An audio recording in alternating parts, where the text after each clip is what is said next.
एक छोटे से गांव में रमेश नाम का एक लड़का अपनी बूढ़ी माँ, बूढ़े पिता और अपनी पत्नी के साथ रहता था।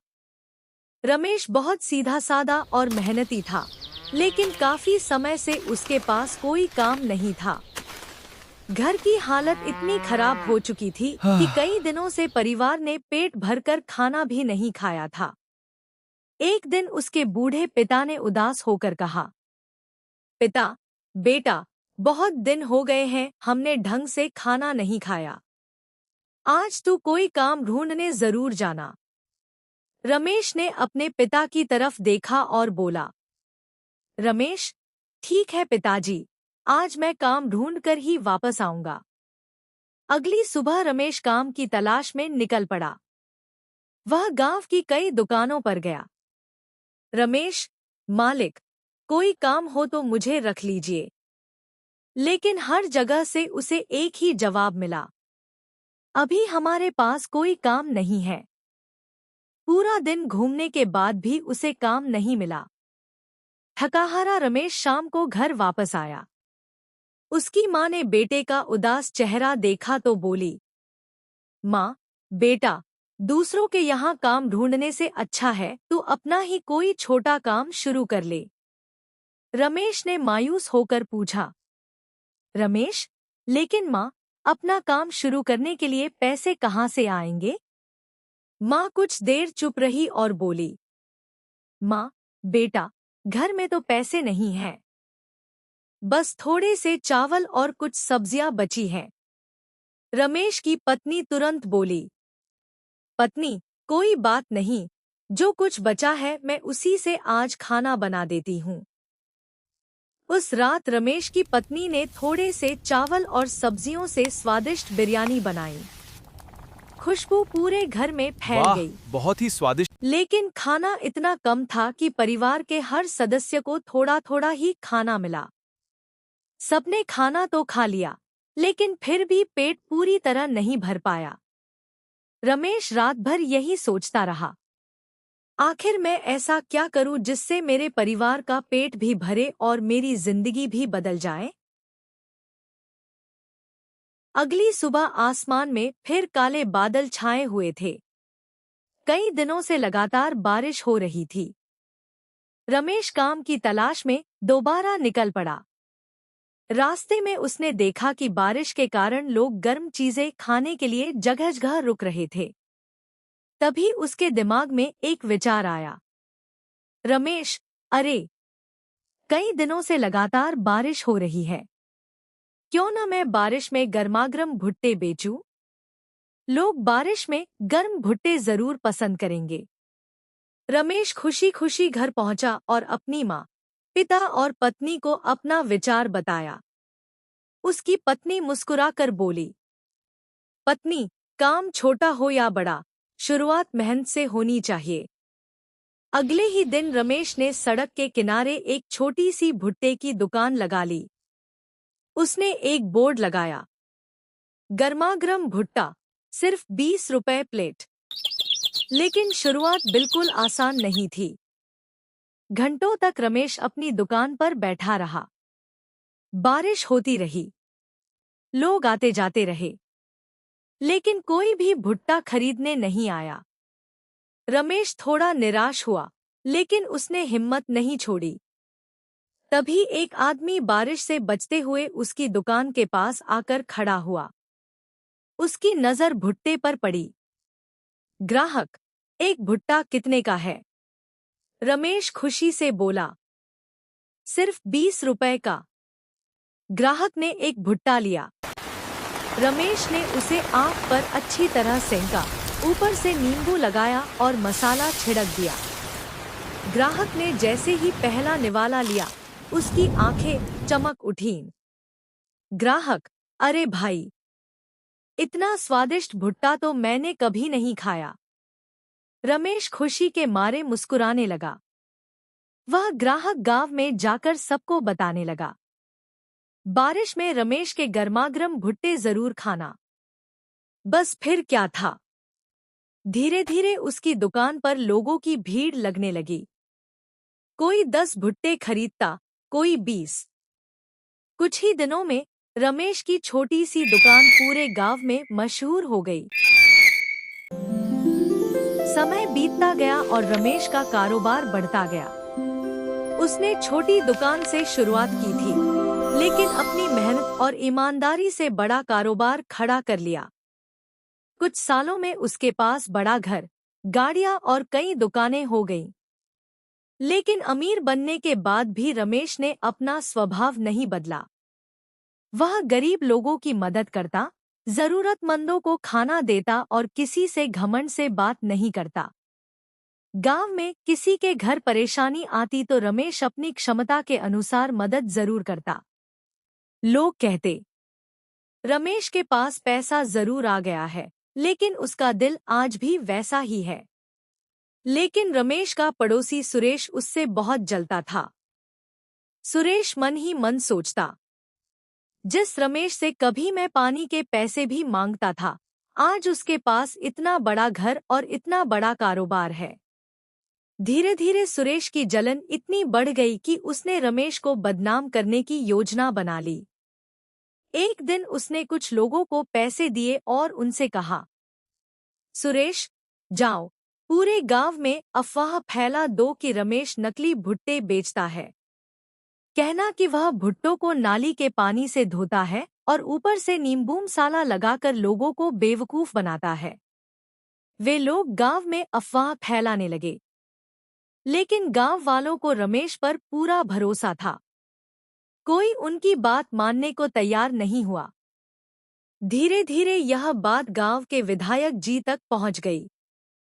विधायक जी ने सोचा, जब इतनी बड़ी बात कही जा रही है तो सच पता करना जरूरी है। वह खुद रमेश की दुकान पर पहुंचे। विधायक जी, पहले मुझे एक भुट्टा खिलाओ, मैं खुद देखकर फैसला करूंगा। रमेश ने सम्मान से भुट्टा सेंका, उस पर नींबू और मसाला लगाया और विधायक जी को दे दिया। विधायक जी ने भुट्टा खाया, कुछ पल तक चुप रहे, फिर मुस्कुराकर बोले, वाह, भुट्टा तो बहुत स्वादिष्ट है, इसमें तो कोई मिलावट दिखाई नहीं देती। तभी वही लोग, जिन्हें सुरेश ने पैसे देकर भेजा था, भीड़ में खड़े थे। उनमें से एक से अचानक सच निकल गया, लेकिन हमें तो सुरेश ने पैसे दिए थे। उसी ने कहा था कि हमें गांव में यह झूठ फैलाना है कि रमेश नाली के पानी से भुट्टे धोता है। यह सुनते ही पूरे गांव में सन्नाटा छा गया। सुरेश की सच्चाई सबके सामने आ गई। विधायक जी ने सुरेश को बुलाकर कहा, दूसरे की मेहनत देखकर जलना आसान है, लेकिन खुद मेहनत करना मुश्किल। झूठ और ईर्ष्या से किसी का भला नहीं होता। फिर उन्होंने रमेश की तरफ देखकर कहा, मुझसे गलती हो गई, मैं आगे से ऐसा नहीं करूंगा। विधायक जी ने उसे समझाया और इस बार उसे मौका दे दिया। कुछ दिनों तक सुरेश सचमुच शांत रहा, लेकिन उसके मन में रमेश की सफलता को लेकर जो जलन थी, वह पूरी तरह खत्म नहीं हुई थी। समय बीतता गया, रमेश का कारोबार और बढ़ने लगा। उसने अपनी पुरानी दुकान को और बड़ा कर लिया। अब उसकी दुकान पर सिर्फ गांव के लोग ही नहीं, बल्कि आसपास के गांवों से भी ग्राहक आने लगे थे। रमेश ने दुकान के बाहर साफ सफाई का पूरा इंतजाम किया था। भुट्टे एक तरफ रखे जाते, साफ पानी की व्यवस्था थी और ग्राहकों के सामने ही भुट्टे तैयार किए जाते थे। रमेश ने गांव की सुरक्षा के लिए कुछ जगहों पर कैमरे भी लगवा दिए थे। वह हमेशा कहता था, ये कैमरे सिर्फ मेरी दुकान के लिए नहीं हैं। गांव में किसी के साथ गलत न हो, इसलिए लगाए हैं। गांव वाले उसकी इस सोच से बहुत खुश थे। लेकिन रमेश की बढ़ती तरक्की देखकर सुरेश के मन में फिर वही पुरानी जलन जागने लगी। एक दिन सुरेश दूर खड़ा रमेश की दुकान पर लगी भीड़ देख रहा था। एक ग्राहक बोला, भाई, रमेश के भुट्टे जैसा स्वाद कहीं नहीं मिलता। दूसरा बोला, ऊपर से नींबू और मसाला लगाता है, मजा आ जाता है। यह सुनकर सुरेश के चेहरे पर गुस्सा आ गया। वह मन ही मन बोला, हर कोई बस रमेश की तारीफ करता है, आखिर ऐसा क्या है उसमें?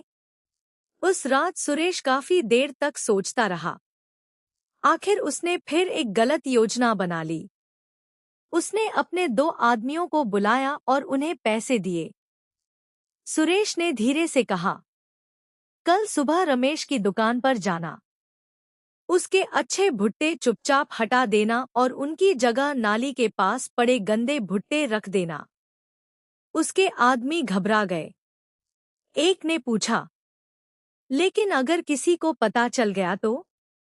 सुरेश बोला, किसी को पता नहीं चलेगा। ऊपर से उन भुट्टों पर वही नींबू और मसाला लगा देना, ताकि देखने में सब पहले जैसा लगे। दोनों आदमी पैसे लेकर चले गए। सुबह सुबह रमेश अपनी दुकान खोलने आया।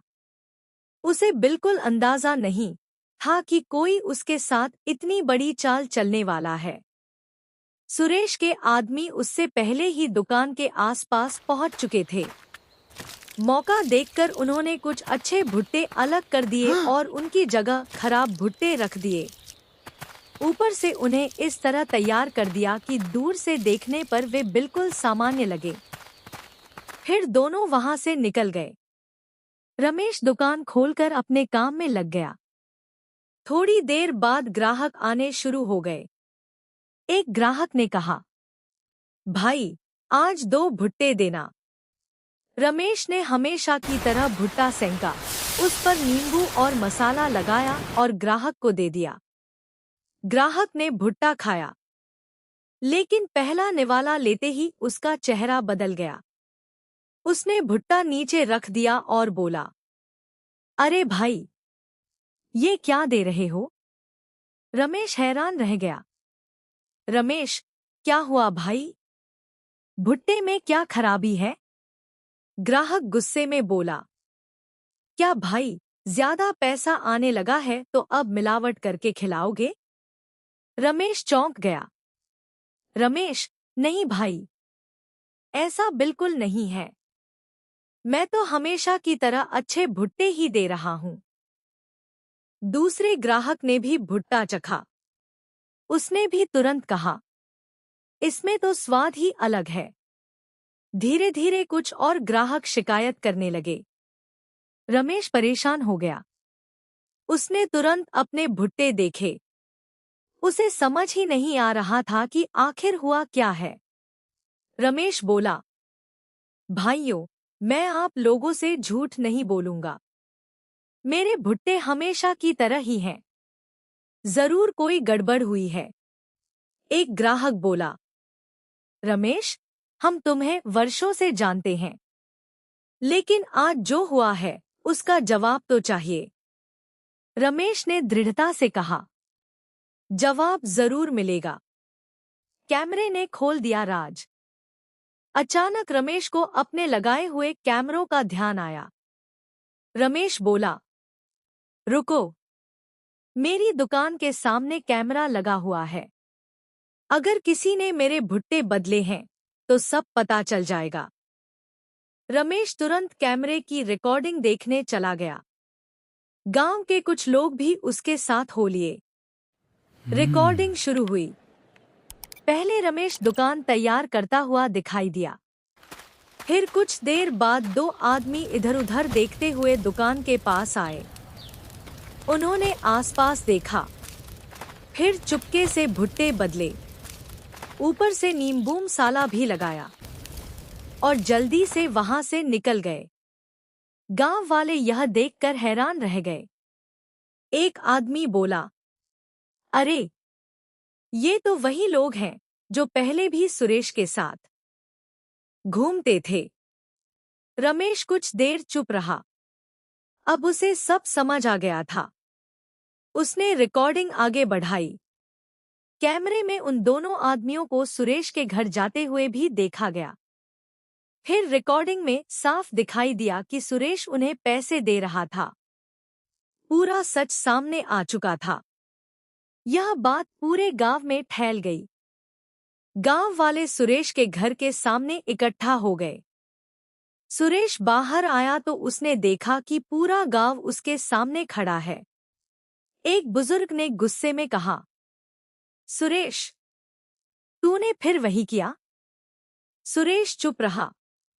रमेश ने भी शांत आवाज में कहा, सुरेश, अगर तुझे मुझसे कोई परेशानी थी तो सीधे मुझसे कह देता, लेकिन तूने मेरे ग्राहकों और मेरी मेहनत के साथ ऐसा क्यों किया? सुरेश के पास कोई जवाब नहीं था। वह सिर झुकाकर बोला, मुझसे गलती हो गई। एक गांव वाला बोला, यह गलती नहीं है, तूने जानबूझकर ऐसा किया है। दूसरा बोला, पहले भी तुझे समझाया गया था, फिर भी तू नहीं बदला। तभी किसी ने कहा, विधायक जी को बुलाओ। कुछ ही देर में विधायक जी गांव में पहुंच गए। उन्होंने पूरी रिकॉर्डिंग देखी, फिर सुरेश की तरफ देखकर गंभीर आवाज में बोले, सुरेश, मैंने तुझे पहले ही एक मौका दिया था। सुरेश हाथ जोड़कर बोला, विधायक जी, मुझे माफ कर दीजिए। इस बार मुझसे सच में गलती हो गई। विधायक जी ने कहा, मैंने पहले भी यही सुना था कि अब तू दोबारा ऐसी हरकत नहीं करेगा, लेकिन तू फिर वही कर रहा है। सुरेश रोते हुए बोला, आखिरी बार माफ कर दीजिए, अब मैं सच में बदल जाऊंगा। विधायक जी ने सिर हिलाकर कहा, मौका उसी को दिया जाता है जो अपनी गलती से सीखता है। मैंने तुझे एक बार मौका दिया था, लेकिन तूने उस मौके की भी इज्जत नहीं रखी। फिर विधायक जी ने सख्त आवाज में कहा, अब बहुत हो चुका। तू इस गांव में रहकर बार बार लोगों के बीच झगड़ा और बदनामी फैलाता है, इसलिए आज से तुझे यह गांव छोड़ना होगा। सुरेश ने चारों तरफ देखा। इस बार कोई भी उसकी तरफ से बोलने वाला नहीं था। गांव वाले भी एक साथ कहने लगे, हाँ, अब गांव छोड़ दो। एक बुजुर्ग बोला, हमने तुझे बहुत समझाया है, अगर अब भी नहीं गया तो हम सब मिलकर तुझे गांव से बाहर कर देंगे। सुरेश ने सिर झुका लिया। उसने अपना सामान उठाया और चुपचाप गांव से बाहर निकल गया। सुरेश के जाने के बाद गांव में फिर से शांति हो गई। रमेश ने किसी से बदला नहीं लिया। उसने अपने ग्राहकों से कहा, आज जो हुआ उसे भूल जाइए। मैं आप सबका भरोसा फिर कभी टूटने नहीं दूंगा। गांव वालों ने रमेश का साथ दिया। एक बुजुर्ग ने कहा, रमेश, तूने आज फिर साबित कर दिया कि ईमानदार आदमी को परेशान तो किया जा सकता है, लेकिन हराया नहीं जा सकता। रमेश मुस्कुराया। शाम को फिर बारिश शुरू हो गई। अंगीठी पर भुट्टे सिकने लगे। ऊपर से नींबू निचोड़ा गया और मसाला लगाया गया। पूरे गांव में गर्मागर्म भुट्टों की खुशबू फैल गई। बच्चे दुकान पर आने लगे। लोग हंसते हुए भुट्टे खाने लगे। रमेश अपने माता पिता को देखकर मुस्कुराया। उसके पिता बोले, बेटा, तूने सिर्फ पैसा नहीं कमाया, तूने लोगों का भरोसा कमाया है। रमेश ने हाथ जोड़कर कहा, पिताजी, मैंने तो बस मेहनत और ईमानदारी का रास्ता चुना है।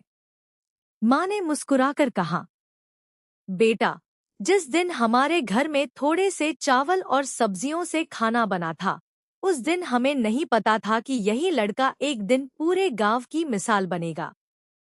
रमेश की आंखों में खुशी के आंसू आ गए। वह अपनी दुकान की ओर देखने लगा। वही छोटी सी शुरुआत, वही बारिश, वही गर्मागर्म भुट्टे, लेकिन आज उसके साथ पूरा गांव था। बारिश आती रही, भुट्टे सिकते रहे, और रमेश अपनी मेहनत, ईमानदारी और इंसानियत के साथ आगे बढ़ता रहा। उस दिन के बाद गांव के लोग खुशी खुशी रहने लगे। कहानी की सीख, दूसरों की सफलता से जलने के बजाय खुद मेहनत करनी चाहिए। झूठ और साजिश कुछ समय के लिए परेशानी खड़ी कर सकते हैं, लेकिन सच्चाई को हमेशा के लिए नहीं हरा सकते। मेहनत, ईमानदारी और अच्छे कर्म ही इंसान की असली पहचान है।